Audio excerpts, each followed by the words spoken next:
So mao to siya guys ba na lang gi question kay rag every time na mopalit ko og eyeglass ba, pero din siya eyeglass nga pang social ha, pang kuan rin siya guys, anti-radiation.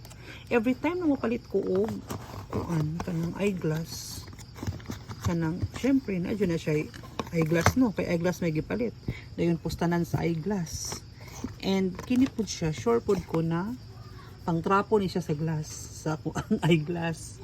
Ang akong question guys, para asa dai ni siya? Every time na mo palit bitaw ko, ako rin siyang ilabay. Kay abi na ko wala ra dayon. Karon ra po na ako na discover na wala na siya flashlight. So inga naman siya color, so wala siya UV light no. UV light garo ni siya, pero unsa ni siya asay unsay purpose ani linti ni oy. Pasabta ko ninyo be o kasabot.